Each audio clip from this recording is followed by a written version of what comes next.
Sunday suspense, শুধুমাত্র মির্চিতে। মদ্যপান, ধূমপান ও মাদক সেবন স্বাস্থ্যের পক্ষে ক্ষতিকর। বাংলা সাহিত্যের রোমাঞ্চকর কিছু গল্প দিয়ে সাজানো আমাদের এই বিশেষ নিবেদন সানডে সাসপেন্স। আজ আপনার জন্য শরদিন্দু বন্দ্যোপাধ্যায়ের ব্যোমকেশ কাহিনী উপসংহার। শরদিন্দু বন্দ্যোপাধ্যায়, জন্ম ৩০শে মার্চ ১৮৯৯, মৃত্যু ১৯৭০ সালের ২২শে সেপ্টেম্বর। বাংলা সাহিত্যে তিনি ছিলেন এক বহুমুখী প্রতিভা। পাল্লা দিয়ে লিখেছেন একের পর এক সত্যান্বেষী ব্যোমকেশ বক্সীর গল্প, চিত্রনাট্য, অজস্র ছোট গল্প এবং ঐতিহাসিক উপন্যাস। রচনাকাল হিসেবে ব্যোমকেশ সিরিজের প্রথম গল্প পথের কাঁটা, তারপর সীমন্ত হীরা। পাঠকদের সুবিধার জন্য অবশ্য সত্যান্বেষীকেই ব্যোমকেশের প্রথম গল্প বলে ধরা হয়। গল্প উপন্যাস মিলিয়ে ব্যোমকেশকে নিয়ে শরদিন্দুবাবু মোট ৩২টি কাহিনী রচনা করেন। আমাদের আজকের গল্প উপসংহার প্রথম প্রকাশিত হয় ১৯৩৫ সালে। গল্পটি আমরা নিয়েছি আনন্দ পাবলিশার্স থেকে প্রকাশিত শরদিন্দু অমনিবাস প্রথম খণ্ড থেকে। প্রধান চরিত্রে ব্যোমকেশ বক্সী, অজিত, কোকোনদ গুপ্ত এবং পুঁটিরাম। গল্প পাঠে দ্বীপ, গল্পের সূত্রধার আমি অগ্নি এবং ব্যোমকেশ বক্সীর ভূমিকায় মীর। শুরু হচ্ছে উপসংহার।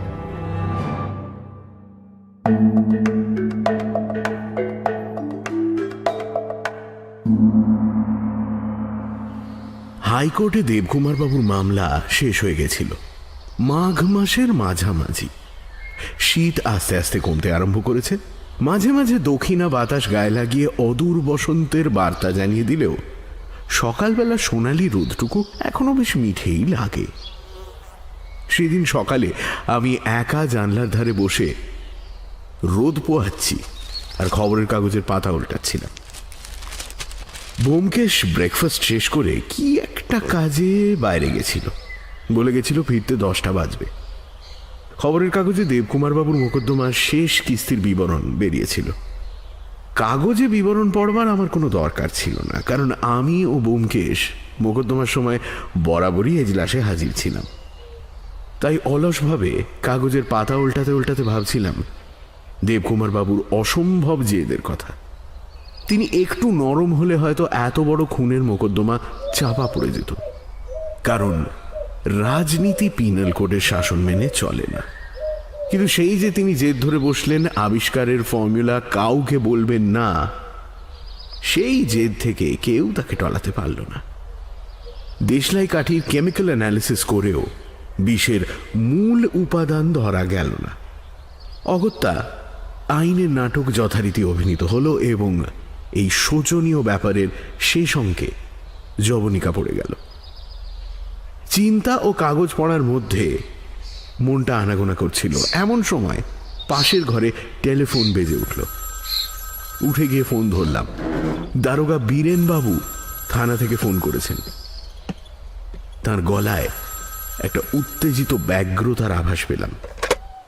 ব্যোমকেশ বাবু আছেন? না, তিনি তো বেরিয়েছেন। কোনো জরুরি দরকার কি? হ্যাঁ, তিনি কখন ফিরবেন? 10টার সময়। আচ্ছা, আমিও 10টার সময় গিয়ে পৌঁছবো। একটা খারাপ খবর আছে।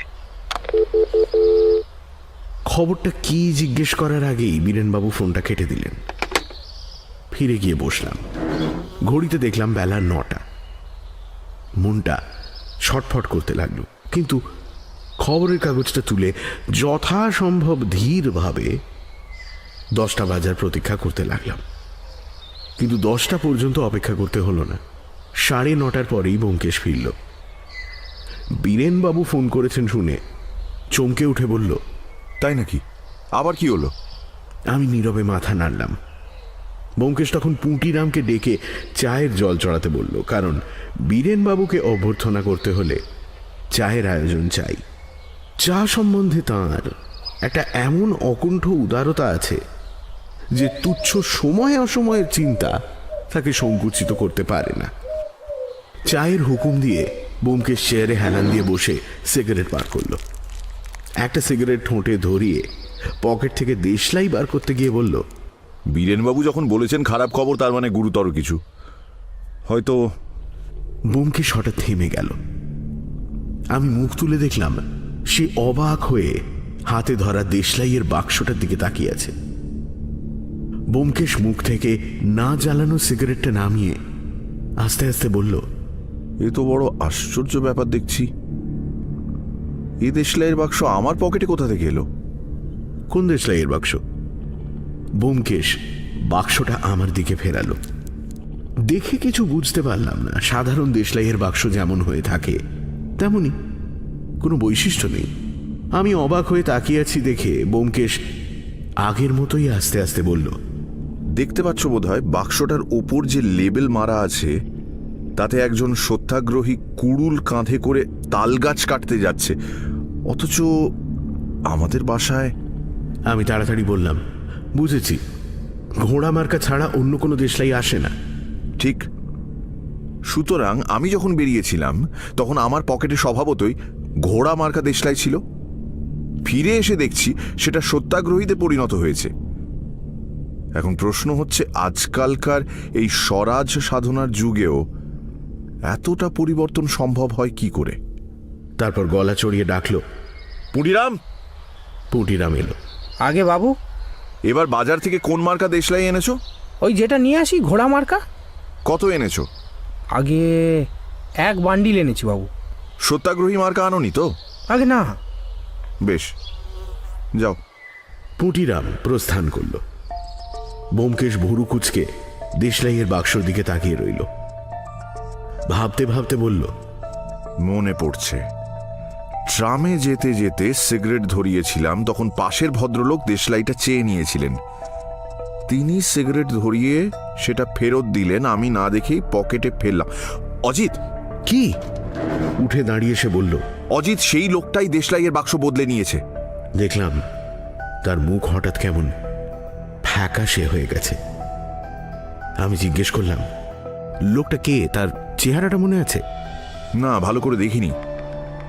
যতদূর মনে পড়ছে মাথায় মাংকি ক্যাপ ছিল আর চোখে কালো চশমা। ব্যোমকেশ কিছুক্ষণ চুপ করে রইল। তারপর ঘড়ির দিকে তাকিয়ে বলল, বীরেনবাবু কখন আসবেন বলেছেন? 10টায়। তাহলে তো তিনি এলেন বলে। আচ্ছা অজিত, বীরেনবাবু আজ কেন আসছেন জানো? না, কেন? আমার মনে হয়, আমার সন্দেহ হয়। এই সময় সিঁড়িতে বীরেনবাবুর ভারী পায়ের শব্দ শোনা গেল।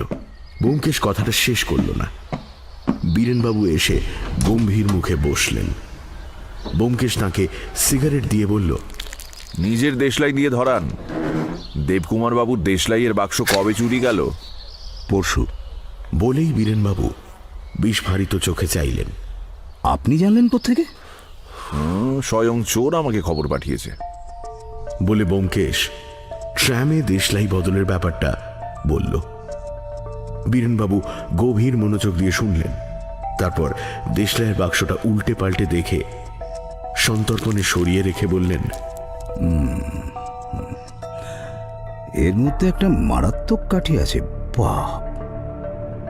লোকটা কে, আপনার কিছু সন্দেহ হয় না? না, তবে যেই হোক আমাকে যে মারতে চায় তাতে সন্দেহ নেই। কিন্তু কেন? এত লোক থাকতে আপনাকেই বা মারতে চাইবে কেন? আমি বললাম, হয়তো সে মনে করে ব্যোমকেশকে মারতে পারলে তাকে ধরা কঠিন হবে, তাই আগে ভাগেই ব্যোমকেশকে সরাতে চায়। ব্যোমকেশ মাথা নাড়ল। আমার তা মনে হয় না। পুলিশের অসংখ্য কর্মচারী রয়েছেন যারা বুদ্ধিতে, কর্মদক্ষতায় আমার চেয়ে কোনো অংশে কম নয়। এই বীরেনবাবুর কথাই ধরো না। চোরের যদি সেই উদ্দেশ্যই থাকতো তাহলে সে আমাকে না মেরে বীরেনবাবুকে মারবার চেষ্টা করত। প্রশংসাটা কিছু মারাত্মক জাতীয় হলেও দেখলাম বীরেনবাবু মনে মনে খুশি হয়েছেন। বললেন, না না, তবে অন্য কি কারণ থাকতে পারে? ব্যোমকেশ ভাবতে ভাবতে বলল, সেইটাই ঠিক ধরতে পারছি না। যতদূর মনে পড়ছে আমার ব্যক্তিগত শত্রু কেউ নেই। বীরেনবাবু একটু অবাক হয়ে বললেন, বলেন কি মশাই? আপনি এতদিন ধরে চোর ছেঁচোর বদমাইশের পেছনে লেগে আছেন আর আপনার শত্রু নেই? আমাদের পেশাই তো শত্রু তৈরি করা। এই সময় পুঁটিরাম চা নিয়ে এলো। একটা পেয়ালা বীরেনবাবুর দিকে এগিয়ে দিয়ে ব্যোমকেশ একটু হেসে বলল, তা বটে, কিন্তু আমার অধিকাংশ শত্রুই বেঁচে নেই। যা হোক, এবার বলুন তো কি করে জিনিসটা চুরিয়ে গেল? বীরেনবাবু চায়ে একটা চুমুক দিয়ে বললেন, ঠিক কি করে চুরি গেল তা বলা কঠিন। আপনি তো জানেন দেশলাইয়ের বাক্সটা দেবকুমার বাবুর মোকদ্দমায় এক্সিবিট ছিল, কাজেই সেটা পুলিশের তত্ত্বাবধান থেকে কোর্টের এলাকায় গিয়ে পড়েছিল। পরশু মোকদ্দমা শেষ হয়েছে, তারপর থেকে সেটা আর পাওয়া যাচ্ছে না। তারপর আর কি, সন্দেহের ওপর কয়েকজন আর্দালি আর নিম্নতন কর্মচারীকে অ্যারেস্ট করা হয়েছে, কিন্তু ওই পর্যন্ত আর কিছু হচ্ছে না। এ নিয়ে ভেতরে ভেতরে মহা হইচই পড়ে গেছে, খোদ গভর্নমেন্টের পর্যন্ত টনক নড়েছে। এখন আপনি একমাত্র ভরসা। তা আমাকে কি করতে হবে? খাস ইন্ডিয়া গভর্নমেন্ট থেকে হুকুম এসেছে, চোর ধরা পড়ুক বা না পড়ুক, দেশলাইয়ের বাক্স উদ্ধার করা চাই। এর উপর নাকি আন্তর্জাতিক শান্তি নির্ভর করছে। বুঝলুম, কিন্তু আমাকে যে আপনি এ কাজে ডাকছেন, এতে কর্তৃপক্ষের মত আছে কি? আছে। আপনাকে তাহলে সব কথা বলি। দেশলাইয়ের বাক্স লোপাট হওয়ার সঙ্গে সঙ্গে কেসটা সিআইডি পুলিশের হাতে যায়, কিন্তু আজ 3 দিন ধরে অনুসন্ধান করেও তারা কোনো হদিশ বার করতে পারেনি। এদিকে প্রত্যহ 3-4 বার গভর্নমেন্টের কড়া তাগাদা আসছে। তাই শেষ পর্যন্ত বড় সাহেব আপনার সাহায্য তলব করেছেন। তার বিশ্বাস এই ব্যাপারে সমাধান যদি কেউ করতে পারে তা সে আপনি। ব্যোমকেশ উঠে একবার ঘরময় পায়াচারি করল, তারপর বলল, তাহলে আর কোনো কথা নেই, কিন্তু আমি একবার কমিশনার সাহেবের সঙ্গে দেখা করতে চাই। আপনি যখন যাবেন তখনই তার সঙ্গে দেখা হবে। বেশ। একটু চিন্তা করে ব্যোমকেশ বলল, আজ আর নয়, কাল তার সঙ্গে দেখা করব। আজকে দিনটা আমাকে ভাবতে দিতে হবে। বীরেনবাবু বললেন, কিন্তু যতই দেরি হবে। সে আমি বুঝেছি, কিন্তু তাড়াতাড়ি যা হোক একটা কিছু করলেই তো হবে না। একটা অজানা লোককে ধরতে হবে, অথচ এমন সূত্র কোথাও নেই যা ধরে তার কাছে পৌঁছতে পারা যায়। একটু বিবেচনা করে পন্থা স্থির করতে হবে না? তা বটে। ইতিমধ্যে যে লোকগুলিকে গ্রেপ্তার করা হয়েছে তাদের কাছ থেকে যদি কোনো স্বীকারোক্তি আদায় করতে পারেন তার চেষ্টা করুন। যদি বীরেনবাবু গম্ভীর মুখে একটু হাসলেন। 3 দিন ধরে অনবরত সে চেষ্টা হচ্ছে, কোনো ফল হয়নি। আপনি যদি চেষ্টা করে দেখতে চান তো দেখতে পারেন। ব্যোমকেশ বিরস স্বরে বলল, পুলিশের চেষ্টা যখন বিফল হয়েছে তখন আমি কিছু করতে পারবো বলে তো মনে হয় না। তারা হয়তো নির্দোষ। যাক, তাহলে ওই কথা রইল, কাল আমি সাহেবের সঙ্গে দেখা করব, তারপর যা হোক একটা কিছু করা যাবে। এ ব্যাপারে আমার নিজের যথেষ্ট স্বার্থ রয়েছে, কারণ চোর মহাশয় প্রথমে আমার ওপরেই কৃপা দৃষ্টিপাত করেছেন। তার আর কিছুক্ষণ পরে বীরেনবাবু উঠলেন। তিনি প্রস্থান করলে ব্যোমকেশ উঠে গিয়ে দেশলাইয়ের বাক্সটা নিজের লাইব্রেরি ঘরে রেখে এলো। তারপর পেছনে হাত রেখে গম্ভীর মুখে ভুরু কুচকে ঘরময় পায়াচারি করতে লাগলো। 11টা বেজে গেলে পুটিরাম এসে স্নানের তাগাদা দিয়ে গেল, কিন্তু তার কথা ব্যোমকেশের কানে পৌঁছল না। সে অন্যমনস্কভাবে একটা দিয়ে আগের মতোই ঘুরে বেড়াতে লাগলো। এই সময় পিয়নও এলো, একখানা খাম ব্যোমকেশের হাতে দিয়ে বলল, দেখুন তো এটা আপনার চিঠি কিনা। ব্যোমকেশ খামের শিরোনাম দেখে বলল, হ্যাঁ আমারই। কেন বলো দেখি? পিয়ন বলল, এর নিচের মেসে এক ভদ্রলোক বলছিলেন এইটি নাকি তার চিঠি। সে কি, ব্যোমকেশ বক্সী আরও আছে নাকি? বক্সি তো বলেনি, বললেন তার নাম কানে নাকি ব্যোমকেশ বোস। ব্যোমকেশ চিঠিখানা আরো ভালো করে দেখে বলল, ও, তা হতেও পারে। বাগবাজারের মোহর দেখছি, কলকাতা থেকেই চিঠি এসছে। কিন্তু আমাকে কলকাতা থেকে খামে চিঠি কে লিখবে? যাই হোক, খুলে দেখলেই বোঝা যাবে যদি আমার না হয়। কিন্তু নিচের মেসে ব্যোমকেশ নামে আরও একজন আছেন, এই খবর তো জানতাম না। ব্যোমকেশ কাগজ কাটার ছুরি দিয়ে খামটা কেটে চিঠিটা বার করলো। তার উপর চোখ বুলিয়ে আমার দিকে বাড়িয়ে দিয়ে বলল, আমার নয়, কোকোনদ গুপ্ত। অদ্ভুত নাম, কখনো শুনেছি বলে তো মনে হয় না। চিঠিতে লেখা ছিল, সম্মান পুরস্কার নিবেদন ব্যোমকেশ বাবু, অনেক দিন আপনার সহিত দেখা হয় নাই, কিন্তু তবু আপনার কথা ভুলিতে পারি নাই। আবার সাক্ষাতের জন্য উন্মুখ হইয়া আছি, চিনিতে পারিবেন তো? কি জানি অনেকদিন পরে দেখা, হয়তো অধমকে না চিনিতেও পারেন। আপনার কাছে আমি অশেষভাবে ঋণী। আপনার কাছে আমার জীবন বিকৃত হইয়া আছে, কিন্তু কর্মের জন্য বহুকাল স্থানান্তরে ছিলাম বলিয়া সে ঋণের কণামাত্র পরিশোধ করিতে পারি নাই। এখন ফিরিয়া আসিয়াছি, সাধ্যমতো চেষ্টা করিব। আমার কৃতজ্ঞতাপূর্ণ প্রীতি নমস্কার গ্রহণ করিবেন। ইতি আপনার গুণমুগ্ধ শ্রী কোকোনদ গুপ্ত। এই চিঠিটা না আমাদের পড়া উচিত হয়নি। অবশ্য খুব গোপনীয় যে কিছু আছে তা নয়, তবু এরকম আন্তরিক কথা অন্যের পড়া অপরাধ। তা তো বুঝছি, প্রেমিক প্রেমিকার চিঠি চুরি করে পড়ার মতো এই চিঠিখানা পড়লেও মনটা লজ্জিত হয়ে ওঠে। কিন্তু উপায় কি বলো? চিঠি আমার কিনা যাচাই করা চাইতো। কোকোনদ গুপ্ত বলে কাউকে তো আমি চিনি না, আর চিনলেও তার কোনো মহৎ উপকার করেছি বলে তো মনে হচ্ছে না। তাহলে যার চিঠি তাকে পাঠিয়ে দেওয়া উচিত। হ্যাঁ, পুঁটিরামকে ডাকি। পুঁটিরাম, পুঁটিরাম! কিন্তু পুটিরাম আসবার আগেই চিঠির মালিক নিজেই এসে উপস্থিত হলেন।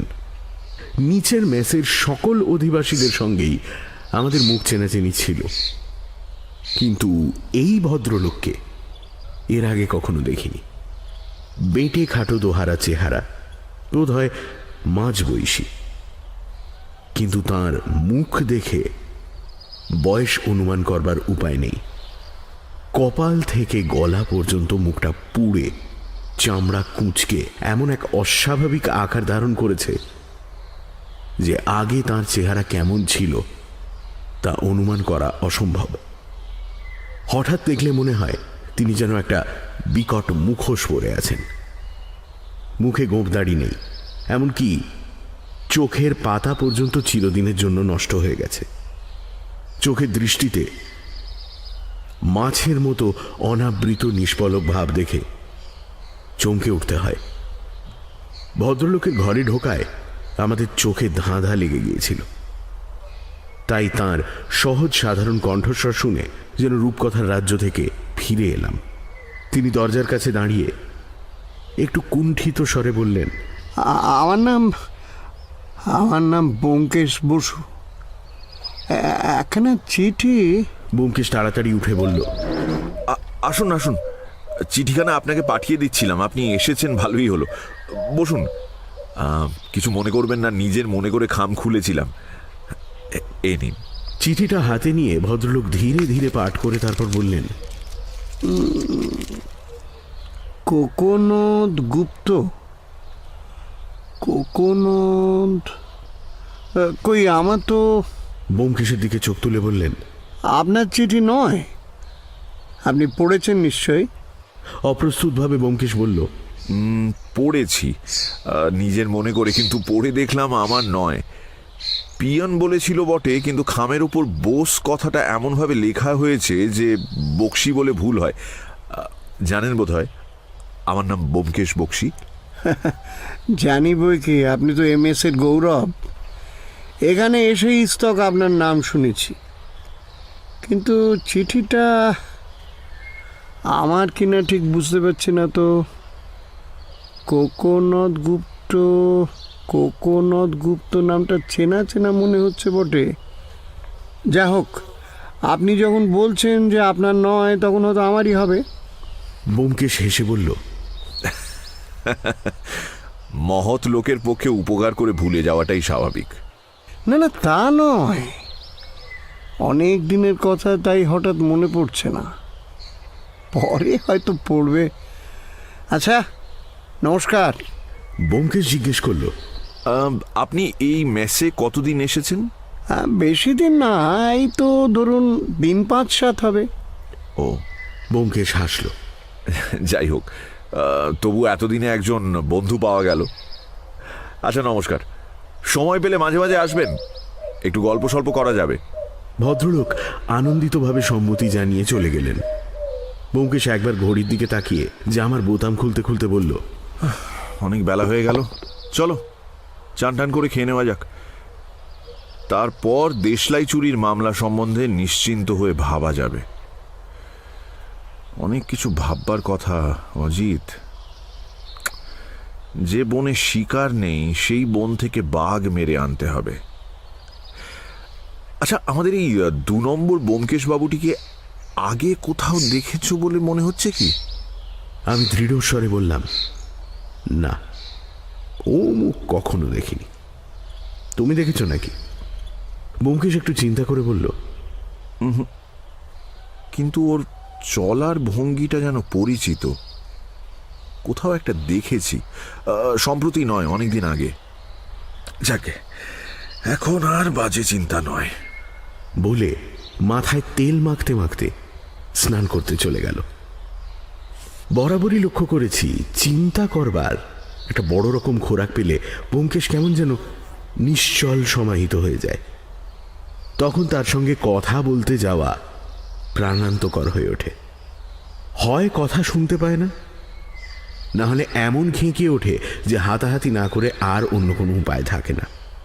কিন্তু আজ দুপুরে খাওয়া দাওয়ার পর সে যখন বাইরের ঘরে এসে বসল এবং সিগারেটের পর সিগারেট পুড়িয়ে ছাই করে ফেলতে লাগলো, তখন তার ভাবগতিক দেখে বুঝলাম কোনো কারণে তার একাগ্র চিন্তার পথে বিঘ্ন ঘটছে। চেষ্টা করেও সে কোনো কারণে মনঃসংযোগ করতে পারছে না। তারপর সে যখন চেয়ার ছেড়ে উঠে এ ঘর ও ঘর ছটফট করে বেড়াতে লাগলো, তখন আমি জিজ্ঞেস করলাম, আজ কি হলো বলো তো তোমার? ওরম ফিজিট করছো কেন? ব্যোমকেশ লজ্জিতভাবে চেয়ারে বসে পড়ে বলল, কি জানি আজ কিছুতেই মন বসাতে পারছি না, কেবলই বাজে কথা মনে আসছে। আমি বললাম, গুরুতর কাজ যখন হাতে রয়েছে তখন বাজে চিন্তায় সময় নষ্ট করা উচিত নয়। একটু বিরক্তভাবে ব্যোমকেশ বলল, আরে আমি কি ইচ্ছে করে বাজে চিন্তা করছি? আজ সকালের ওই চিঠিখানা। কোন চিঠি? আরে ওই যে কোকোনট গুপ্ত, ঘুরে ফিরে কেবল ওই কথাই মনে আসছে। আমি অবাক হয়ে বললাম, ওই চিঠিতে এমন কি আছে? কিছুই নেই, তবু মনে হচ্ছে চিঠিখানা যদি আমাকেই লিখে থাকে। ঠিক বুঝলাম না। চিঠির লেখককে তুমি চেনো না, আর একজন এসে সে চিঠি নিজের বলে দাবি করছে, তো তাহলে তোমার চিঠি হলো কি করে?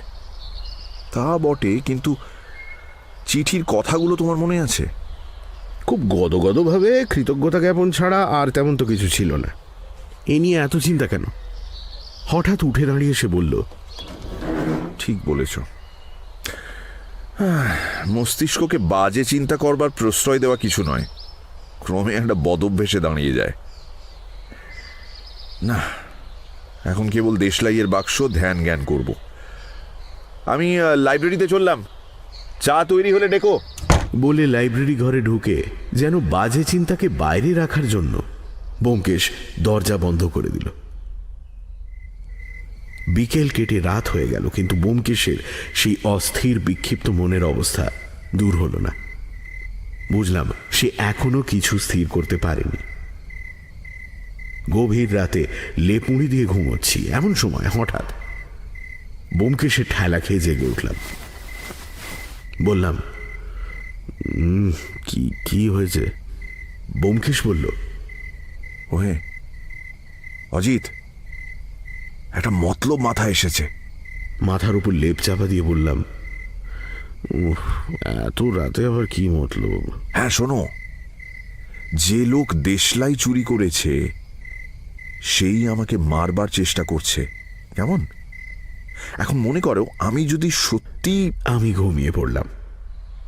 সকালে ব্রেকফাস্ট করতে করতে বললাম, এই কাল রাত্রে কিসব বলছিলে শেষ পর্যন্ত শুনিনি। ব্যোমকেশ গম্ভীর মুখে কাগজ দেখতে দেখতে বলল, তা শুনবে কেন?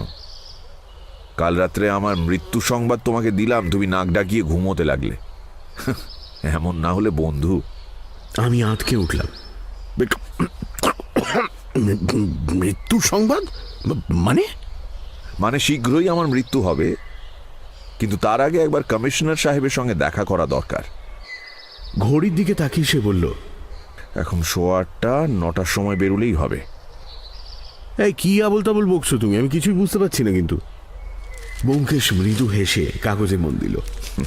বুঝলাম কাল গভীর রাতে উত্তেজনার ঝোঁকে যা বলে ফেলেছে এখন আর তা সহজে বলবে না। নিশ্চয়ই কোনো অদ্ভুত ফন্দি বার করেছে। জানবার জন্য মনটা ছটফট করতে লাগলো। রাতে তার কথা শেষ হওয়ার আগেই ঘুমিয়ে পড়ে ভালো করিনি। মিনিট 5 নীরবে কাটল।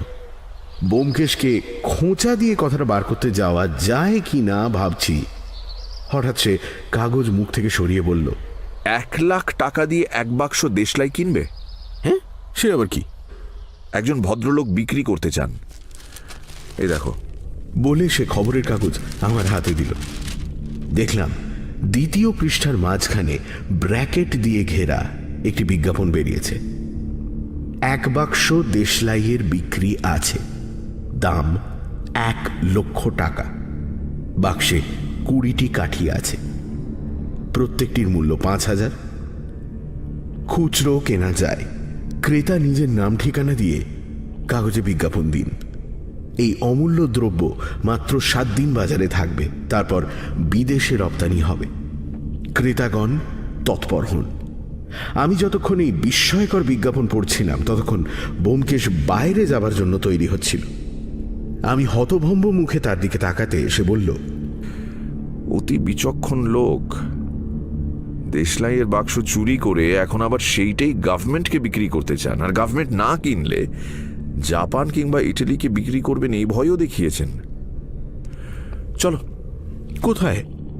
খবরের কাগজের অফিসে গিয়ে খোঁজ নেওয়া যাক কিছু পাওয়া যায় কিনা, যদিও সে সম্ভাবনা কম।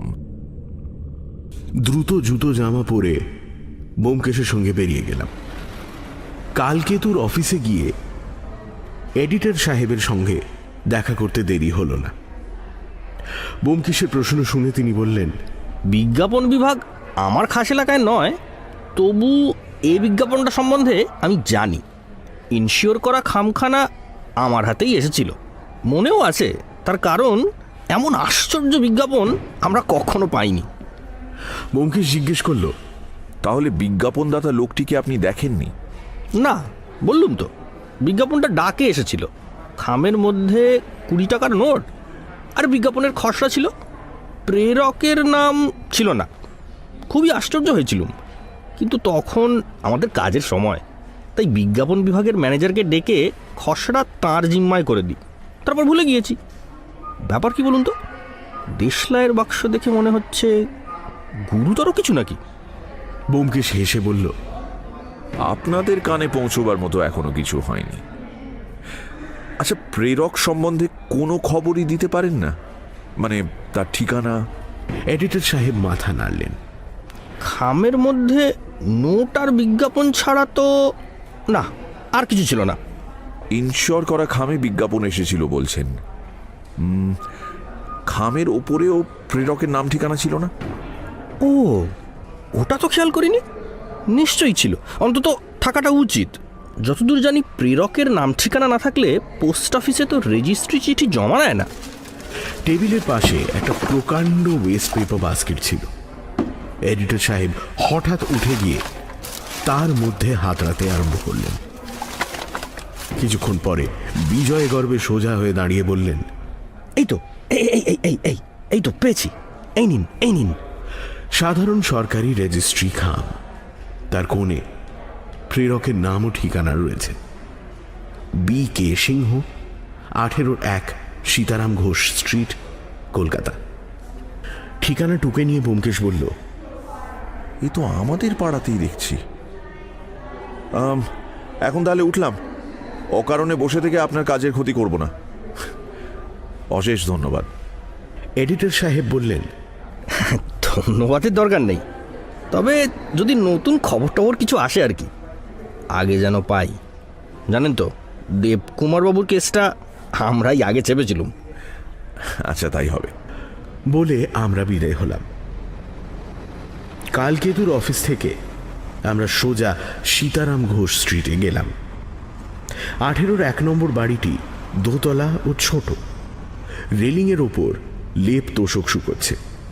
ভেতর থেকে কয়েকটা ছেলে মেয়ের পড়ার গুঞ্জন আসছে। ব্যোমকেশ বলল, ভুল ঠিকানা। যাই হোক, যখন এসেছি তখন খোঁজ নিয়ে যাওয়া যাক। ডাকাডাকি করতে একজন চাকর বেরিয়ে এলো। কাকে চান বাবু? বাবু বাড়ি আছেন? না, এ বাড়িতে কে থাকে? দারোগা বাবু থাকেন।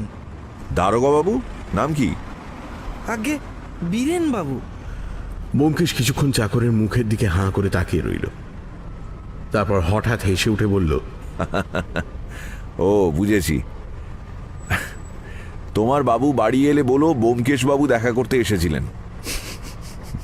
বলে হাসতে হাসতে ফিরে চলল।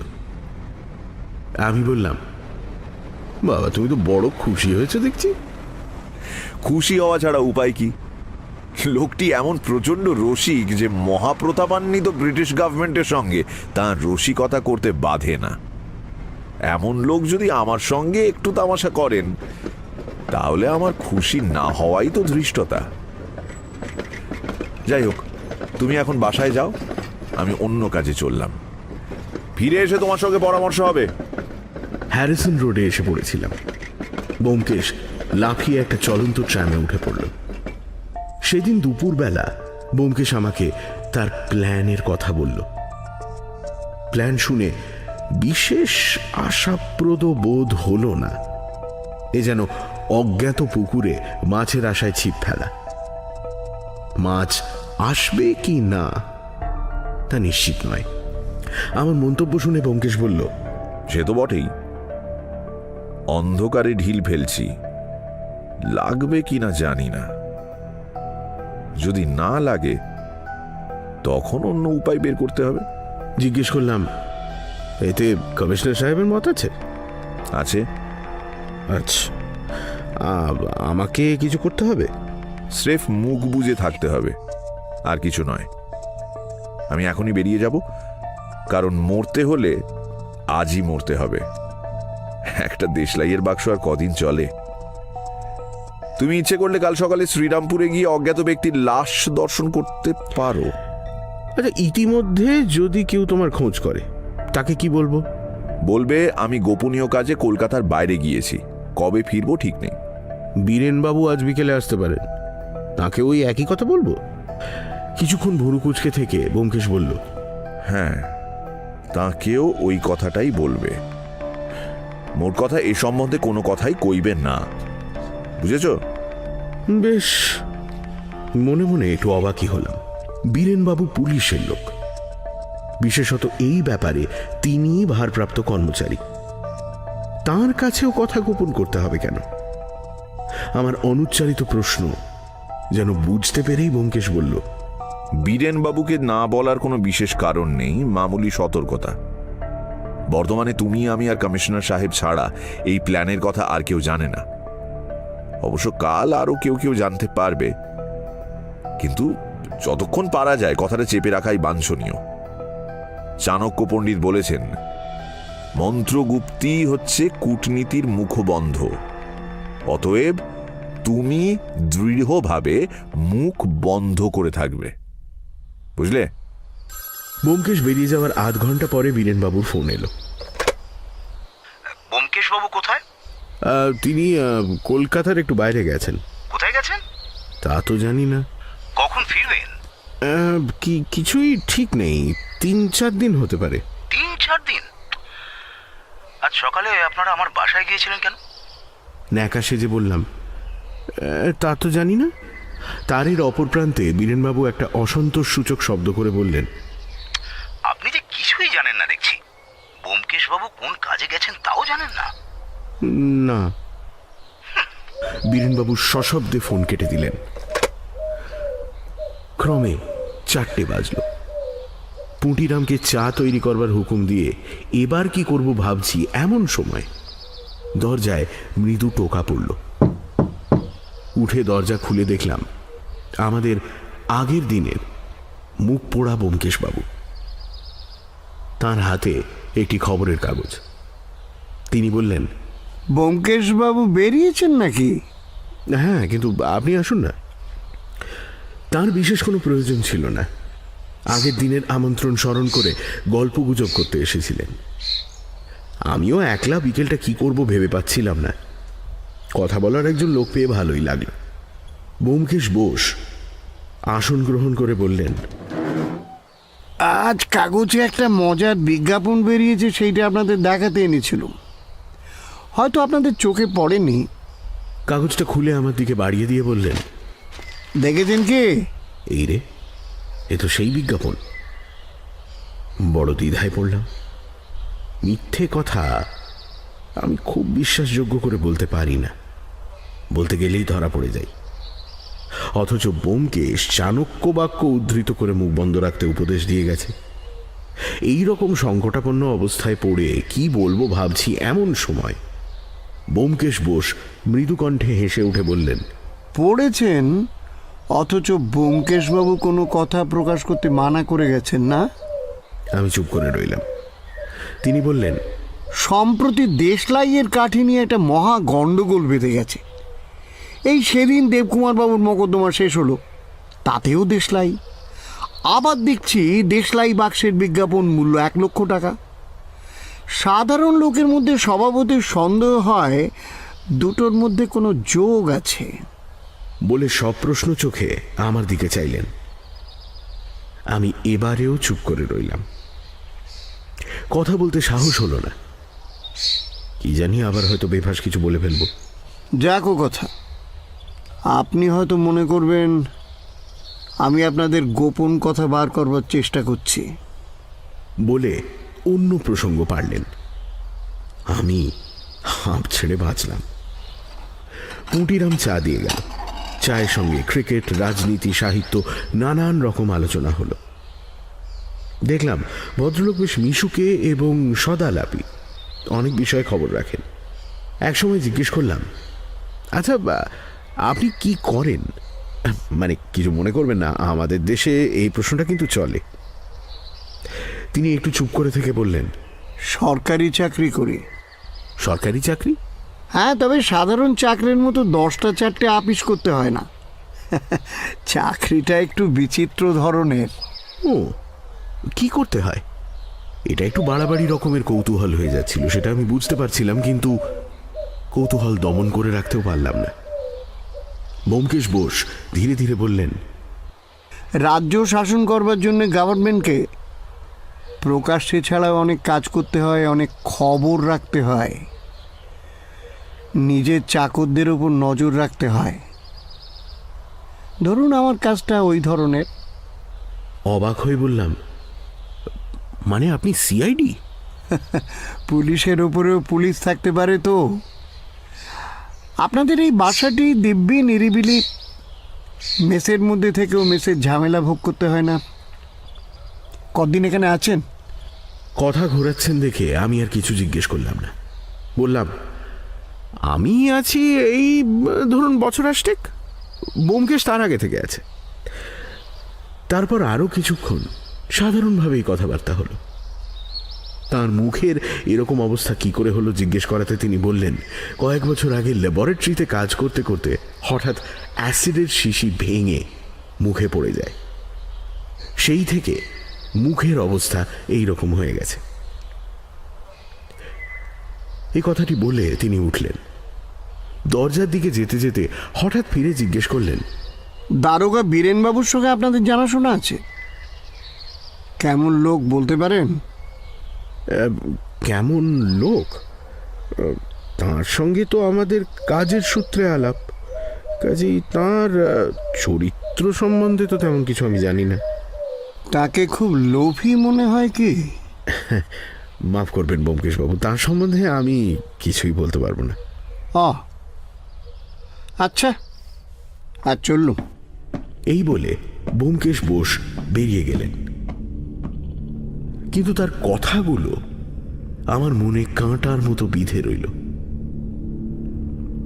বীরেন বাবুর চরিত্র সম্বন্ধে ওর এত কৌতূহল কেন? বীরেনবাবু কি লোভী? পুলিশের কর্মচারী অনেকে ঘুষখোর হয় বলে আমি শুনেছি, তবে বীরেনবাবুর সম্বন্ধে কখনো কোনো রকম কানাঘুষো তো শুনিনি। তাহলে এই প্রশ্নের তাৎপর্য কি? এবং গভর্নমেন্টের এই গোপন ভৃত্যটি কোন মতলবে আমাকে এই প্রশ্নটা করল? পরদিন সকালে বিছানা ছেড়ে উঠে খবরের কাগজ খুললাম। যা আশা করেছিলাম তাই। বিজ্ঞাপনের পাতায় একেবারে শুরুতেই রয়েছে, গতকাল বিকেলে 5:30টার সময় শ্রীরামপুর স্টেশনের ওয়েটিং রুমে এক অজ্ঞাত ভদ্রলোকের লাশ পাওয়া গেছে। মৃতদেহে কোথাও ক্ষতচিহ্ন নেই। মৃত্যুর কারণ এখনো অজ্ঞাত।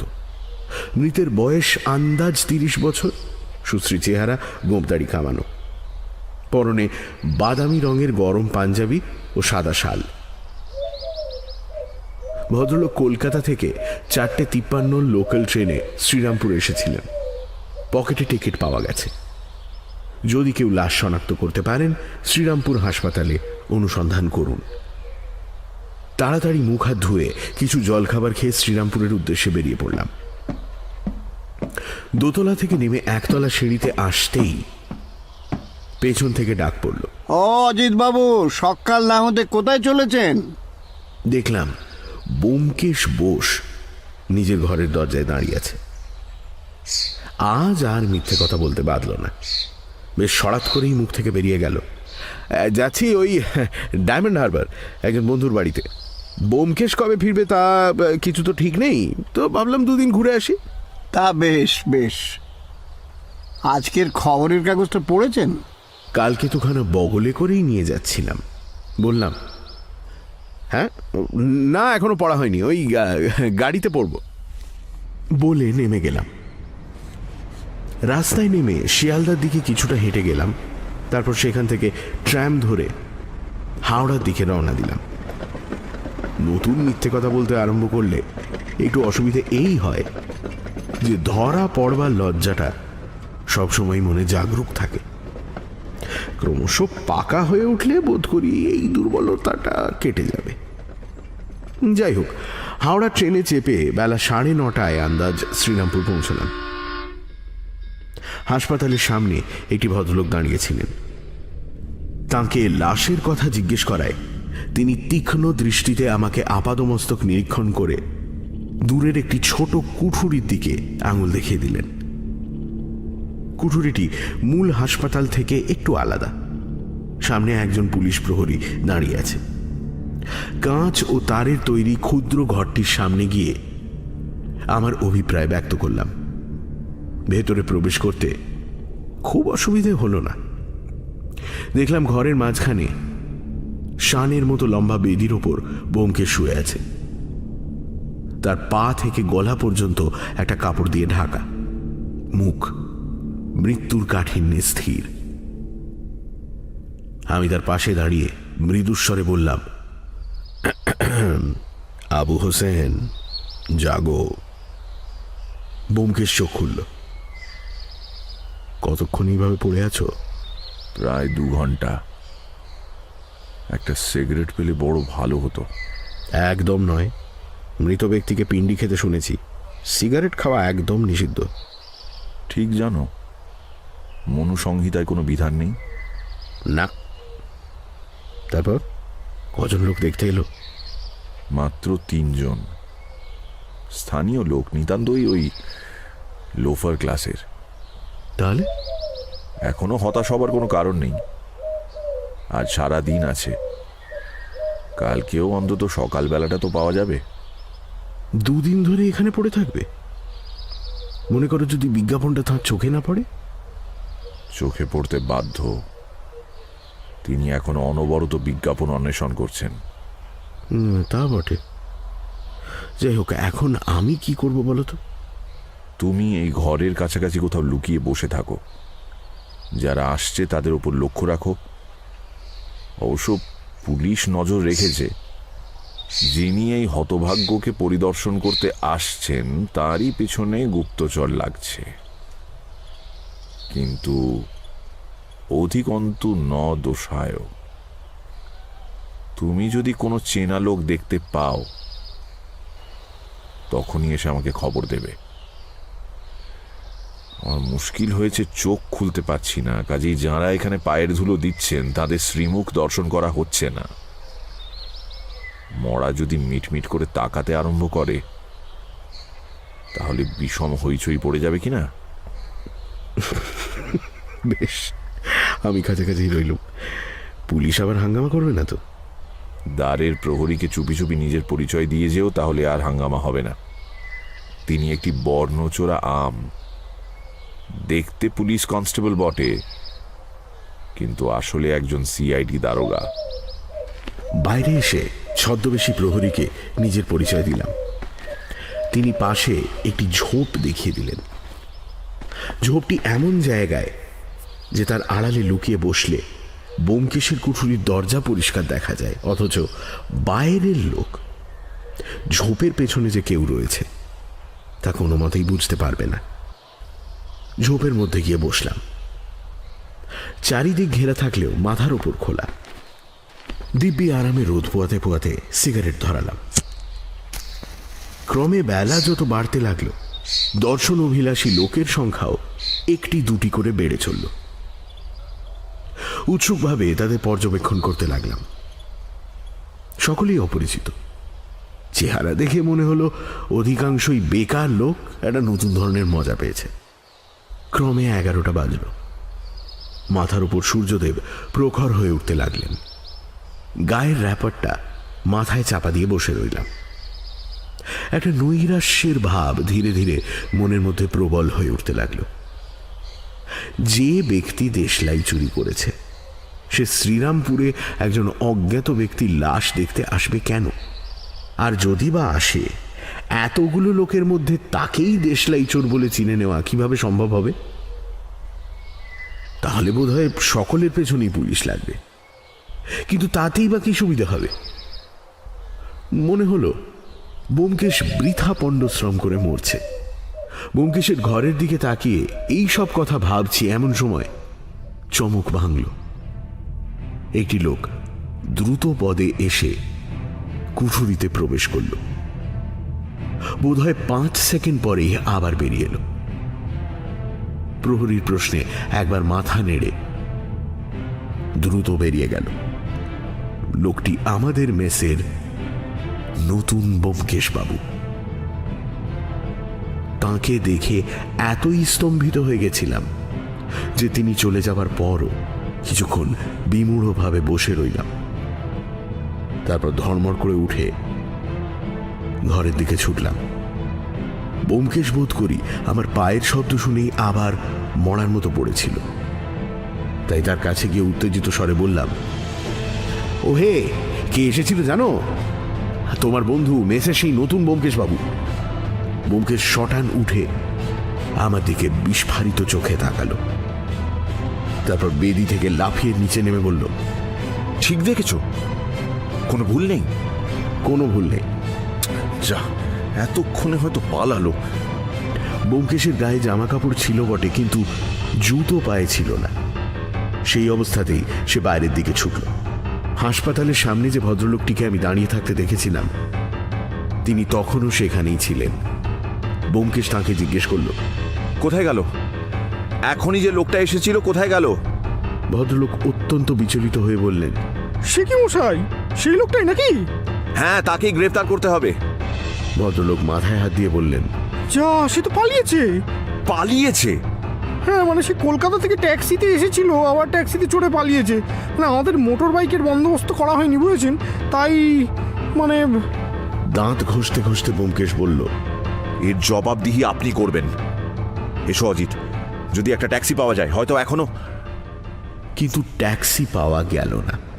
অগত্যা বাসে চড়েই কলকাতা যাত্রা করলাম।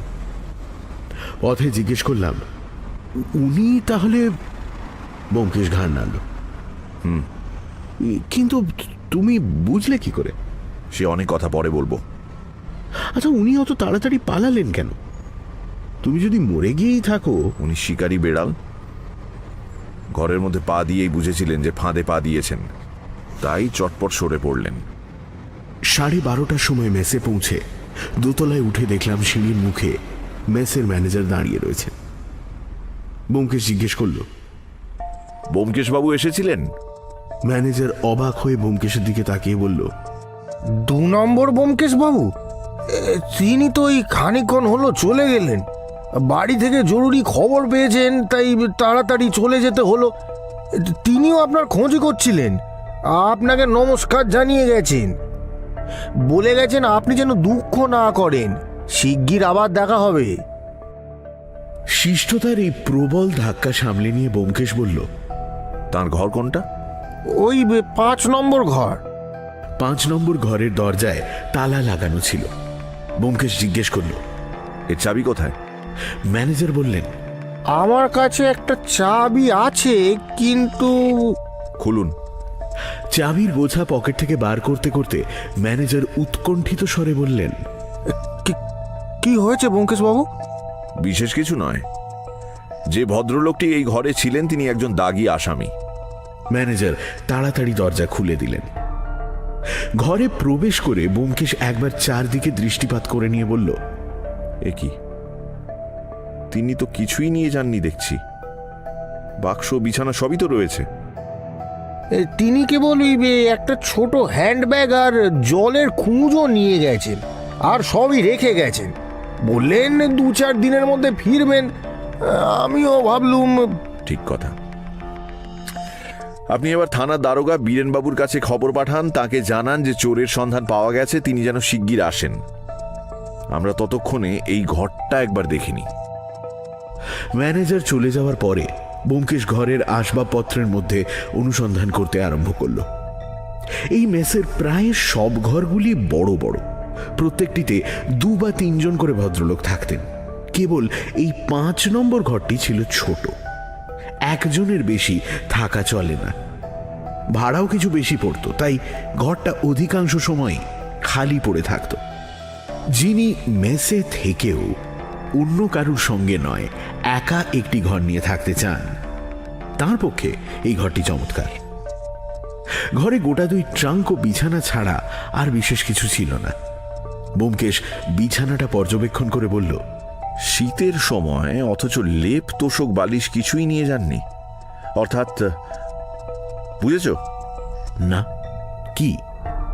অন্যত্র আর এক সেট বন্দোবস্ত আছে। ব্যোমকেশ বিছানা উল্টে পাল্টে দেখল, কিন্তু কিছুই পাওয়া গেল না। আমি জিজ্ঞেস করলাম, তুমি কি আশা করছো দেশলাইয়ের বাক্সটা তিনি এই ঘরে রেখে গেছেন? না, তাহলে তিনি ফিরে এলেন কেন? আমি খুঁজছি তার বর্তমান ঠিকানা, যদি কোথাও কিছু পাই যা থেকে তার প্রকৃত নামধামের কিছু ইশারা পাওয়া যায়। তার সত্যিকারের নাম যে ব্যোমকেশ বসু নয়, এটা বোধহয় তুমিও এতক্ষণে বুঝতে পেরেছ। মানে কি বলে, হ্যাঁ তা পেরেছি বই কি, কিন্তু ব্যোমকেশ ছদ্মনাম গ্রহণ করার উদ্দেশ্য কি? বিছানার উপর বসে ব্যোমকেশ ঘরের এদিক ওদিক তাকাতে তাকাতে বলল, উদ্দেশ্য প্রতিহিংসা সাধন। অজিত, প্রতিহিংসার মনস্তত্ত্বটা বড় আশ্চর্যের। তুমি গল্প লেখক, সুতরাং মনস্তত্ত্ব সম্বন্ধে সবই জানো। তোমাকে বলাই বাহুল্য যে নেপথ্য থেকে প্রতিহিংসা সাধন করে মানুষ সুখ পায় না। প্রত্যেকটি আঘাতের সঙ্গে সে জানিয়ে দিতে চায় যে সে প্রতিহিংসা নিচ্ছে। শত্রু যদি জানতে না পারে কোথা থেকে আঘাত আসছে, তাহলে প্রতিহিংসার অর্ধেক আনন্দই ব্যর্থ হয়ে যায়। ইনি তাই একেবারে আমার বুকের ওপর এসে চেপে বসেছিলেন। এটা যদি সুসভ্য 20 শতাব্দী না হয়ে প্রস্তর যুগ হতো, তাহলে এত ছলচাতুরির দরকার হতো না। উনি একেবারে পাথরের মুগুর নিয়ে আমার মাথায় বসিয়ে দিতেন। কিন্তু এখন সেটা চলে না, ফাঁসি যাওয়ার ভয় রয়েছে। মোট কথা, প্রতিহিংসার পদ্ধতিটা বদলেছে বটে, কিন্তু মনস্তত্ত্বটা বদলায়নি। আজ যে উনি আমার মৃত মুখখানা দেখবার জন্য শ্রীরামপুরে ছুটেছিলেন, সেও ওই একই মনোভাবের দ্বারা পরিচালিত হয়ে। ব্যোমকেশ খামখেয়ালি গোছের হাসল। চিঠিখানার কথা মনে আছে তো? সেটা আমারই উদ্দেশ্যে লেখা এবং উনি নিজেই লিখেছিলেন। তার বাহ্য কৃতজ্ঞতার আড়ালে লুকিয়েছিল অতি ক্রূর ইঙ্গিত। তিনি যতদূর সম্ভব পরিষ্কারভাবে লিখে জানিয়েছিলেন যে তিনি ভোলেননি, ঋণ পরিশোধ করবার জন্য ব্যগ্র হয়ে আছেন। আমরা অবশ্য তখন চিঠির মানে ভুল বুঝেছিলাম। তবু আমার মনে একটা খটকা লেগেছিল, তোমার বোধহয় মনে আছে। সেই চিঠির কথাগুলো যেন এবার নতুন চোখে দেখলাম। বললাম, মনে আছে, কিন্তু তখন কে জানতো? আচ্ছা, লোকটা তোমার কোনো পুরনো শত্রু না? তাতে কিছুমাত্র সন্দেহ নেই। লোকটা কে তা কিছু বুঝতে পারছো না? বোধহয় একটু একটু পারছি, কিন্তু এখনো কথা যাক, আগে তার বাক্সগুলো দেখি। একটা বাক্সের চাবি খোলাই ছিল, কিন্তু তাতে দৈনন্দিন ব্যবহারের কাপড় চোপড় ছাড়া আর কিছুই ছিল না। অন্যটা তালা নিয়ে ব্যোমকেশ দু একবার নাড়াচাড়া করে একটু চাপ দিতেই সেটাও খুলে গেল। ভেতরে কয়েকটা গরম কোট, পাঞ্জাবি ইত্যাদি রয়েছে। সেগুলো বার করার পর তার তলা থেকে বেরোলো এক শিশি স্পিরিট গাম ও কিছু বিনুনি করা নকল চুল। সেগুলো তুলে ধরে ব্যোমকেশ বলল, মুখে যার অ্যাসিড ছাপ মেরে দিয়েছে তাকে মাঝে মাঝে গোঁফদাড়ি পরে ছদ্মবেশ ধারণ করতে হয় বই কি। এইসব পরে সম্ভবত ইনি ট্রামে আমার দেশলাই বদলে নিয়েছিলেন। নকল চুল ইত্যাদি সরিয়ে রেখে ব্যোমকেশ আবার কয়েকটা জিনিস দু হাতে বাক্সর ভেতর থেকে বার করল। বলল, কিন্তু এগুলো কি? ওয়াটারপ্রুফ কাপড়ে জড়ানো কয়েকটি জিনিস ছিল। ব্যোমকেশ সাবধানে সেগুলি মেঝের ওপর রেখে মোড়কটা খুলল। একটি আধ আউন্সের খালি শিশি, কয়েক খণ্ড শিলমোহর করবার লাল রঙের গালা ও অর্ধেক পোড়া একটি মোমবাতি রয়েছে। ব্যোমকেশ শিশির ছিপি খুলে গন্ধ শুকল। মোমবাতি ও গালা খুব মনোযোগ দিয়ে দেখল এবং শেষে ওয়াটারপ্রুফ কাপড়টা তুলে নিয়ে পরীক্ষা করল। দেখলাম সাধারণ ওয়াটারপ্রুফ কাপড় নয়, খুব ভালো জাতীয় ওয়াটারপ্রুফ কাপড়, একটু নীলাভ এবং স্বচ্ছ, আয়তনে একটা রুমালের মতো। বর্তমানে তার একটি কোণের প্রায় সিকি ভাগ কাপড় নেই। মনে হয় কোনো কারণে ছিঁড়ে নেওয়া হয়েছে। ব্যোমকেশ ধীরে ধীরে বলল, শিশি, গালা, মোমবাতি এবং ওয়াটারপ্রুফের একত্র সমাবেশ, মানে বুঝতে পারলে? না, কি মানে? ওয়াটারপ্রুফ থেকেও কিছু আন্দাজ করতে পারলে না? হতাশভাবে বললাম, না, কিছুই না। তুমি কি বুঝলে? সবই বুঝেছি, শুধু ভদ্রলোকের বর্তমান ঠিকানা ছাড়া। চলো অজিত, এখানকার কাজ আমাদের শেষ হয়েছে। এই সময় ম্যানেজার বাবু ফিরে এলেন। বললেন, ব্যোমকেশ বাবু, দারোগা বাবুকে খবর দিয়েছি, তিনি এলেন বলে। বেশ।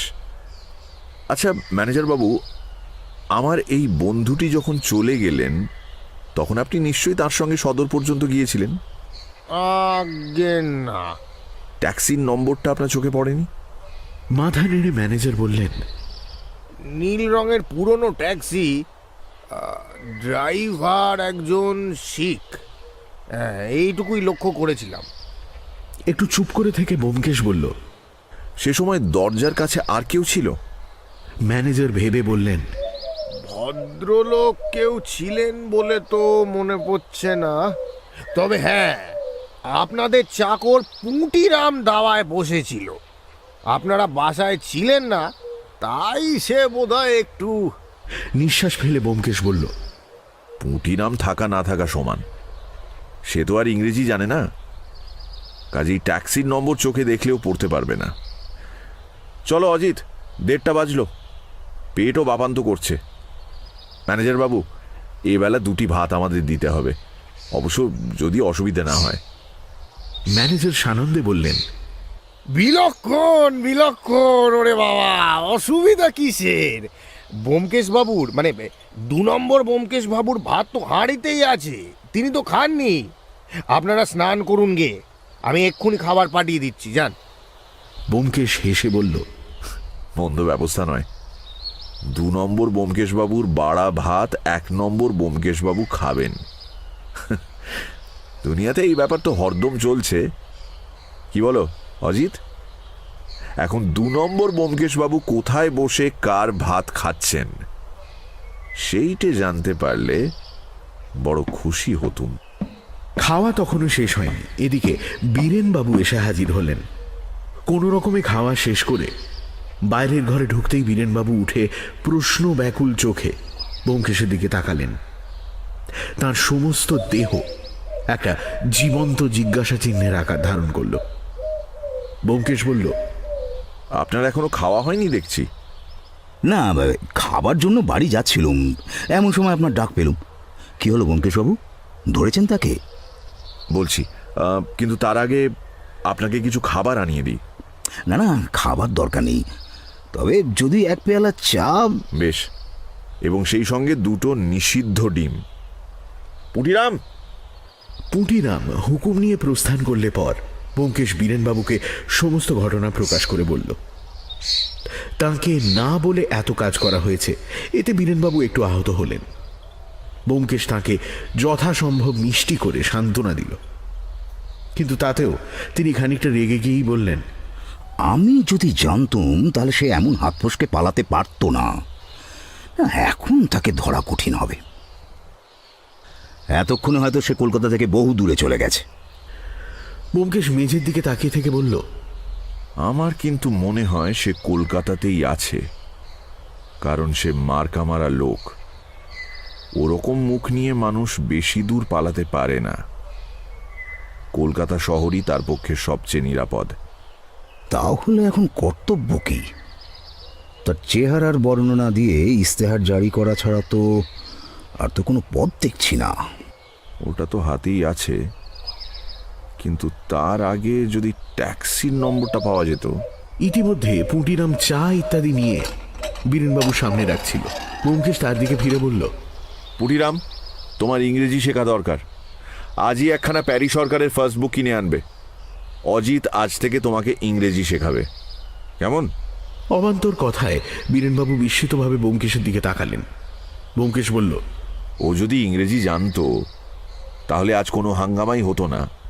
পুটিরামের দরজার কাছে থাকা ও ট্যাক্সি দেখতে পাওয়ার কথা বলে ব্যোমকেশ বিমর্ষভাবে মাথা নাড়ল। পুটিরাম মুখের সামনে হাত তুলে একটু কাশল। আগে কি? আগে ও ট্যাক্সির নম্বর আমি দেখেছি। তা দেখেছো, কিন্তু পড়তে তো পারোনি। বাবু, পড়তে পেরেছি। 4-এর পিঠে 2টি শূন্য, তারপর আবার একটি 4। আমরা 3জন অবাক হয়ে তার দিকে তাকালাম। শেষে ব্যোমকেশ বলল, তুই ইংরেজি পড়তে জানিস? আগে না, তবে ওই ট্যাক্সিতে তো বাংলায় লেখা ছিল বাবু, ওই জন্যই তো চোখে পড়লো। আমরা চোখ গোল গোল করে তার দিকে তাকিয়ে রইলাম। তারপর হঠাৎ ব্যোমকেশ হো হো করে হেসে উঠল। পুটিরামের পিঠ চাপড়ে দিয়ে বলল,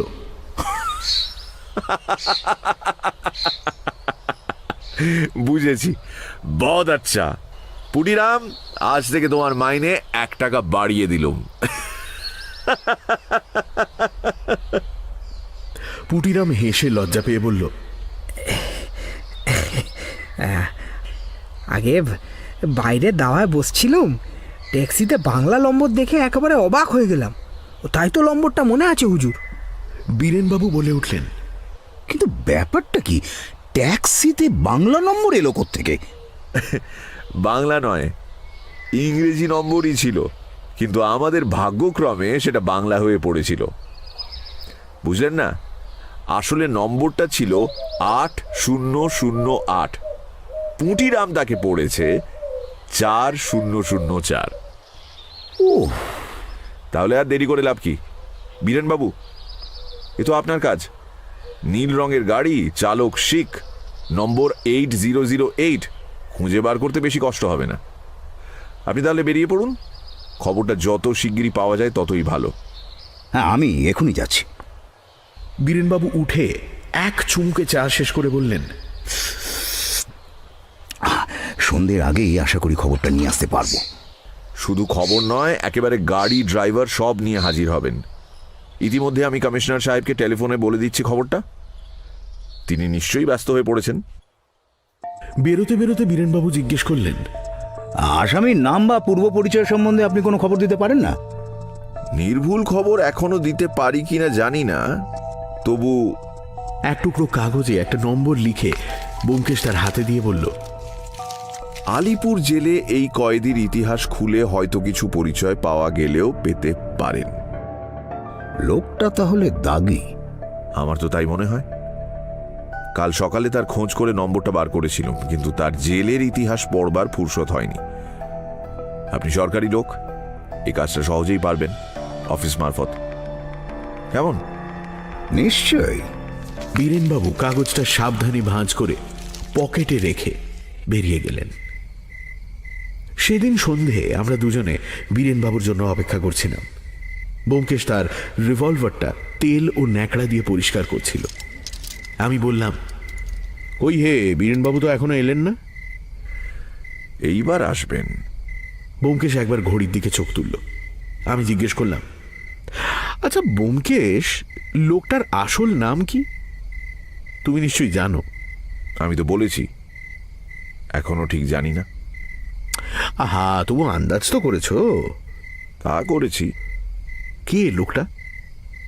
আমার চেনা নিশ্চয়ই না? শুধু চেনা নয়, তোমার একজন পুরনো বন্ধু। কিরকম?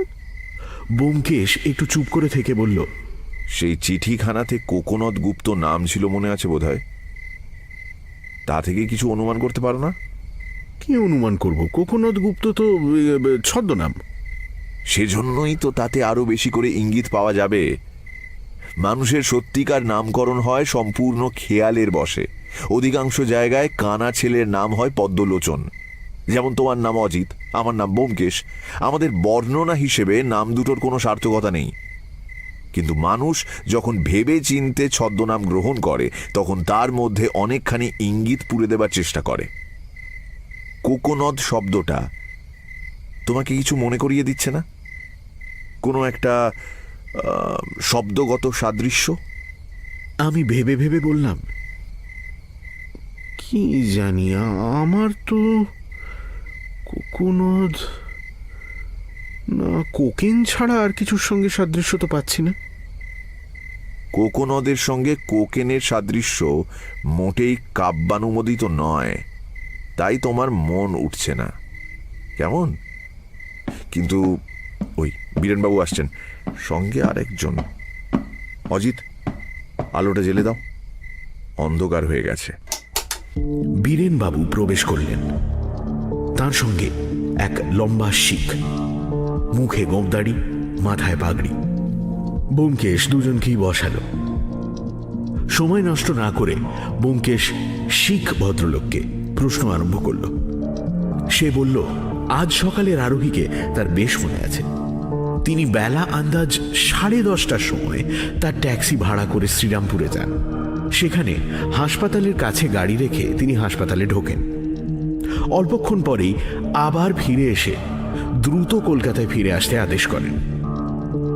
কলকাতায় পৌঁছে তিনি এই বাসাতেই নামেন।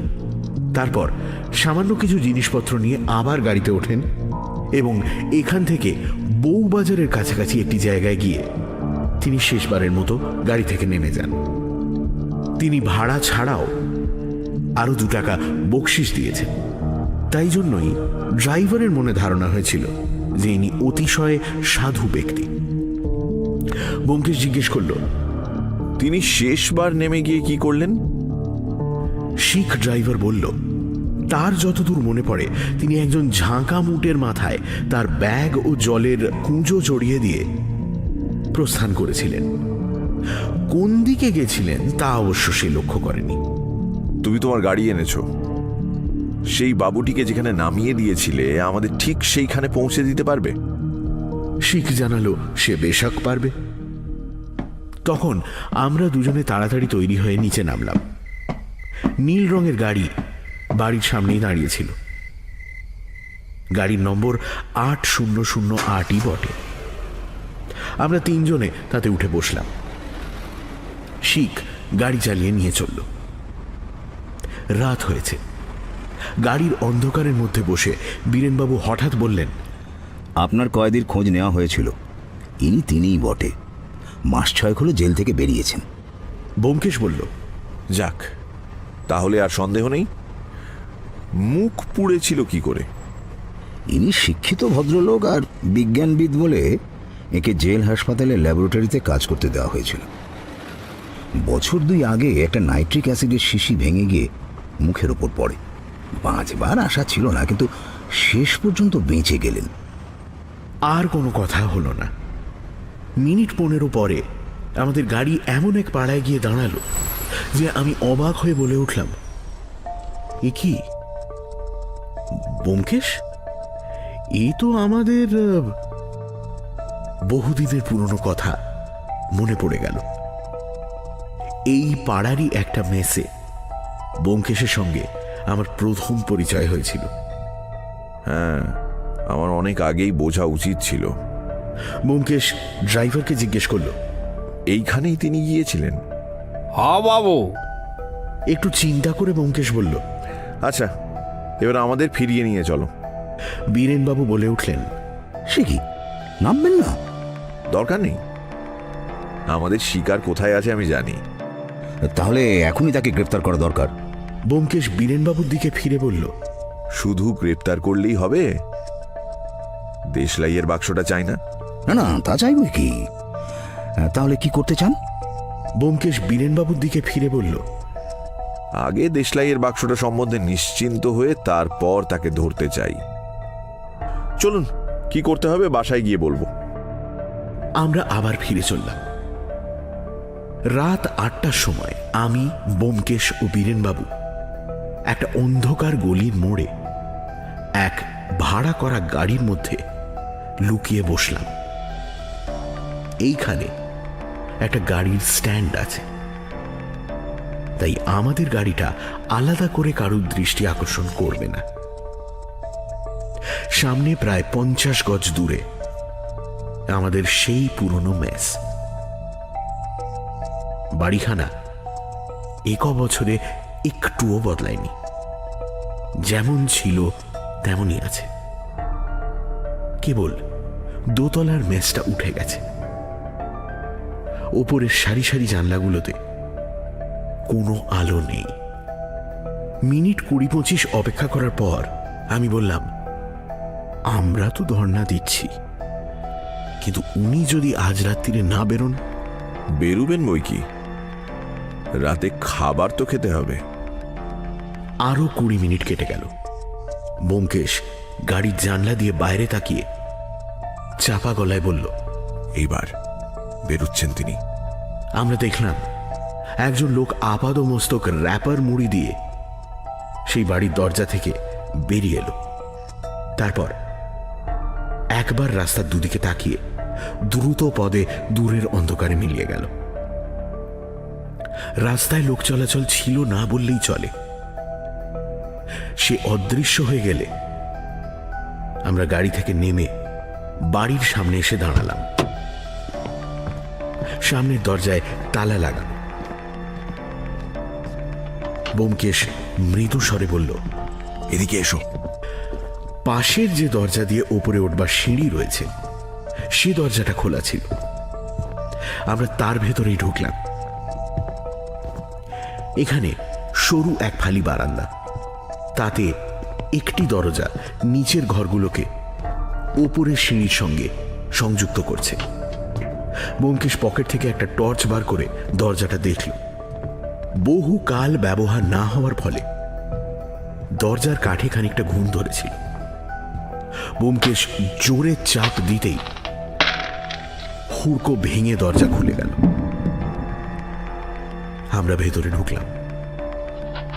ভাঙা দরজা ভেতর থেকে ভেজিয়ে দিয়ে ব্যোমকেশ টর্চের আলো চারিদিকে ফেলল। ঘরটি বহুদিন অব্যবহৃত। মেঝে ধুলোর পুরু আস্তরণ, কোণে মাকড়সার জাল। ব্যোমকেশ বলল, এটা নয়, ওদিকে চলো। ঘরের আরেকটি দরজা খোলা ছিল, সেটা দিয়ে আমরা এবার ভেতরের একটি ঘরে ঢুকলাম। এই ঘরটা আমাদের পরিচিত, বহুবার এখানে বসে আমরা আড্ডা দিয়েছি। টর্চের আলোয় দেখলাম ঘরটা সম্প্রতি পরিষ্কার করা হয়েছে। একপাশে একটি তক্তপোষের ওপর বিছানা পাতা, মাঝখানে একটি টেবিল ও চেয়ার। ব্যোমকেশ ঘরটার চারপাশ টর্চের আলোয় দেখে নিয়ে বলল, এই ঘরটা। বীরেনবাবু, এবার আসুন, অন্ধকারে বসে গৃহস্বামীর প্রতীক্ষা করা যাক। বীরেনবাবু ফিসফিস করে বললেন, দেশলাইয়ের বাক্সটা এই বেলা? সেজন্য ভাবনা নেই। রিভলভার আর হাতকড়া পকেটে আছে তো? আছে। বেশ, মনে রাখবেন লোকটি কিন্তু খুব একটা শান্তশিষ্ট নয়। আমি এবং বীরেনবাবু তক্তপোষের ওপর বসলাম। ব্যোমকেশ চেয়ারটা দখল করল। অন্ধকার ঘরের মধ্যে নিঃশব্দে প্রতীক্ষা আরম্ভ হল। বেশিক্ষণ অপেক্ষা করতে হলো না। আধ ঘন্টা হতে না হতেই বাইরের দরজায় খুট করে একটা শব্দ হলো। আমরা খাড়া হয়ে বসলাম। নিঃশ্বাস আপনা থেকেই বন্ধ হয়ে গেল। অতি মৃদু পদক্ষেপে অন্ধকারে কেউ একটা এগিয়ে আসছে। তারপর হঠাৎ ঘরের আলো দপ করে জ্বলে উঠল। ব্যোমকেশ সহজভাবেই বলল, আসতে আজ্ঞা হোক অনুকূল বাবু, আমরা আপনার পুরনো বন্ধু, তাই অনুমতি না নিয়ে ঘরে ঢুকে পড়েছি, কিছু মনে করবেন না। অনুকূল ডাক্তার, অর্থাৎ 2 নম্বর ব্যোমকেশ বাবু সুইচে হাত দিয়েই দাঁড়িয়েছিলেন। কিছুক্ষণ তিনি কোনো কথা বললেন না। তার নিষ্পলক চোখ দুটো একে একে আমাদের 3 জনকে পরিদর্শন করল। তারপর তার বিবর্ণ বিকৃত মুখে একটা ভয়ঙ্কর হাসি দেখা দিল। তিনি বললেন, ব্যোমকেশ বাবু যে, সঙ্গে পুলিশ দেখছি, কি চাই? কোকেন? না না, অত দামি জিনিস চেয়ে আপনাকে বিপদগ্রস্ত করব না। আমরা অতি সামান্য জিনিস চাই, একটা দেশলাইয়ের বাক্স। অনুকূল বাবুর অনাবৃত চোখ দুটো ব্যোমকেশের মুখের ওপর স্থির হয়ে রইল। তিনি ধীরে ধীরে বললেন, দেশলাইয়ের বাক্স? তার মানে? মানে যে বাক্স থেকে একটি কাঠি সম্প্রতি ট্রামে যেতে যেতে আপনি আমায় উপহার দিয়েছিলেন, তার বাকি কাঠিগুলি আমার চাই। আপনি তাদের যে মূল্য ধার্য করেছেন অত টাকা তো আমি দিতে পারবো না, তবে আশা আছে বন্ধু জ্ঞানে সেগুলি আপনি বিনামূল্যেই আমায় দিয়ে দেবেন। আপনি কি বলছেন? আমি কিছু বুঝতে পারছি না। পারছেন বই কি, কিন্তু হাতটা আপনি সুইচ থেকে সরিয়ে নিন। ঘর হঠাৎ অন্ধকার হয়ে গেলে আমাদের চেয়ে আপনারই বিপদ হবে বেশি। আপনি বোধহয় লক্ষ্য করেননি, 2টি রিভলভার আপনার বুকের দিকে স্থির লক্ষ্য করে আছে। অনুকূল বাবু সুইচ ছেড়ে দিলেন। তার মুখে পাশবিক ক্রোধ এতক্ষণে উলঙ্গ মূর্তি ধারণ করেছে। তিনি চিৎকার করে উঠে বললেন, শালা শুয়োর, আমার জীবনটা তুই নষ্ট করে দিয়েছিস। জীবনটাকে নষ্ট করে দিয়েছিস তুই। ব্যোমকেশ দুঃখিতভাবে মাথা নাড়ল। ডাক্তার, জেলখানায় থেকে তোমার ভাষাটা বড় হয়ে গেছে দেখছি। দেবে না তাহলে দেশলাইয়ের বাক্সটা? না না, দেব না, দেব না। আমি জানি না কোথায় দেশলাইয়ের বাক্স আছে। তোর সাধ্য হয় খুঁজে নে। সুর কথাটা। নিঃশ্বাস ফেলে ব্যোমকেশ উঠে দাঁড়ালো। খুঁজেই নি তাহলে। বীরেনবাবু, আপনি সতর্ক থাকবেন। ব্যোমকেশ তক্তপোষের পাশে গিয়ে দাঁড়ালো। গিলাস ঢাকা জলের কুঁজোটা সেখানে রাখা ছিল। সেটা 2 হাত দিয়ে তুলে নিয়ে সে মেঝের ওপর একটা আছাড় মারল। কুঁজো সশব্দে ভেঙে গিয়ে চারিদিকে জল ছড়িয়ে পড়ল। কুঁজোর ভাঙা টুকরোগুলোর মধ্যে থেকে নীল কাপড়ে মোড়া শিশির মতো একটা জিনিস তুলে নিয়ে ব্যোমকেশ আলোর সামনে এসে পরীক্ষা করে বলল, ওয়াটারপ্রুফ, শিশি, শিলমোহর সব ঠিক আছে। শিশিটা ভাঙেনি দেখছি। বীরেনবাবু, দেশলাই পাওয়া গেছে, এবার চোরকে গ্রেপ্তার করতে পারেন। ব্যোমকেশ নিঃশ্বাস ফেলে বলল, এই কাহিনীর মরাল হচ্ছে ভাগ্যাং ফলতি সর্বত্র ন বিদ্যা ন চ পৌরুষং। পুঁটিরাম যদি দাওয়ায় বসে না থাকতো এবং ট্যাক্সির নম্বরটা 8008 না হতো, তাহলে আমরা অনুকূলবাবুকে পেতাম কোথায়? জিজ্ঞেস করলাম, তা তো বুঝলুম, কিন্তু দেশলাই চোর যে অনুকূল বাবু, এই সন্দেহ তোমার কি করে হলো? আমার সত্যান্বেষী জীবনে যতগুলি ভয়ঙ্কর শত্রু তৈরি করেছি তার মধ্যে কেবল 3 জন বেঁচে আছে। প্রথম, পেশোয়ারি আমির খাঁ, যে মেয়ে চুরির ব্যবসাকে সূক্ষ্ম ললিত কলায় পরিণত করেছিল। বিচারে পিনাল কোডের কয়েক ধারায় তার 12 বছর জেল হয়। দ্বিতীয়, পলিটিক্যাল দালাল কুঞ্জলাল সরকার, যে সরকারি অর্থনৈতিক গুপ্ত সংবাদ চুরি করে শেয়ার মার্কেটে বিক্রি করত। বছর 2 আগে তার 7 বছর শ্রীঘরের ব্যবস্থা হয়েছে।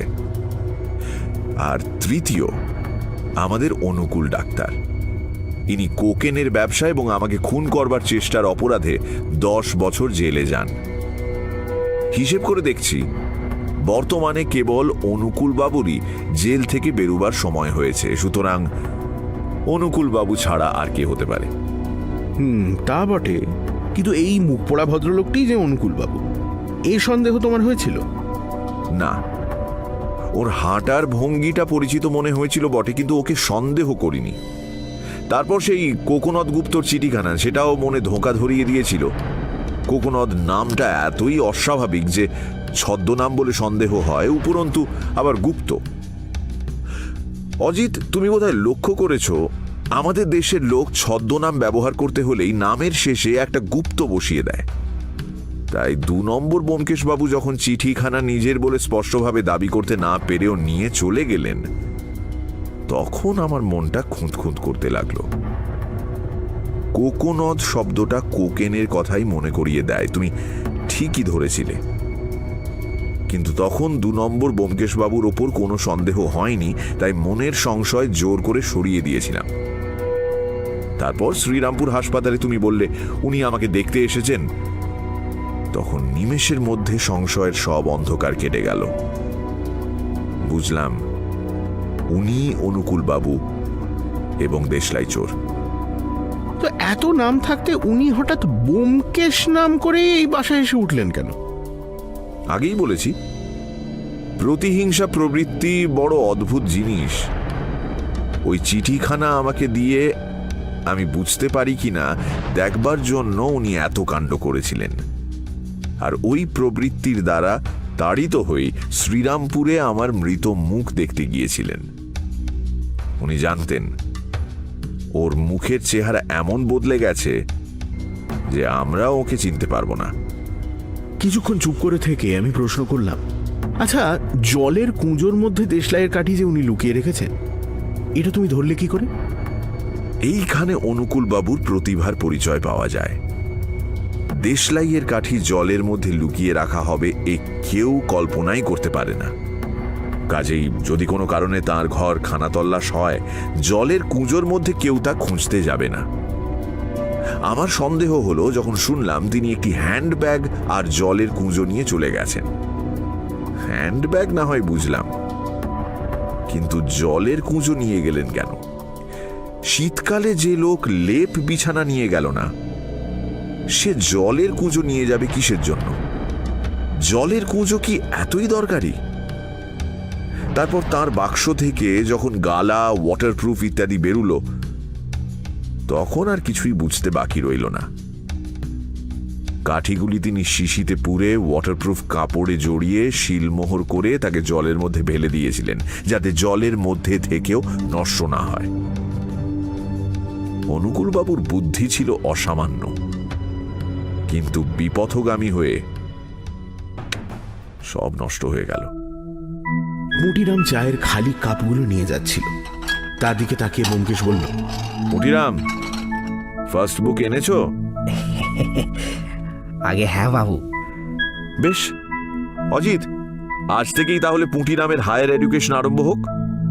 কারণ প্রত্যেকবারই যে 8008 নম্বর ট্যাক্সিতে আসামি পালাবে এমন তো কোনো কথা নেই।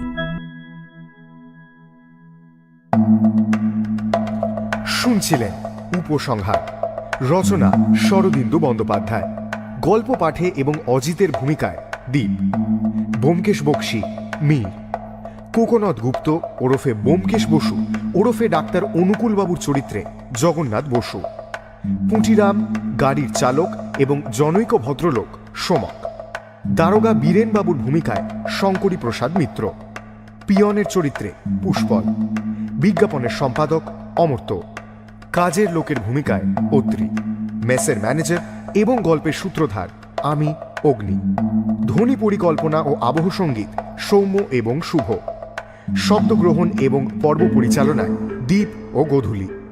98.3 মির্চির তরফ থেকে আন্তরিক ধন্যবাদ শ্রীমতী সানন্দা চক্রবর্তীকে এই উদ্যোগে আমাদের পাশে থাকার জন্য। শেষ হল শরদিন্দু বন্দ্যোপাধ্যায়ের ব্যোমকেশ কাহিনী উপসংহার। আগামী সপ্তাহে আরও একটি রোমাঞ্চকর গল্প নিয়ে হাজির হবে সানডে সাসপেন্স।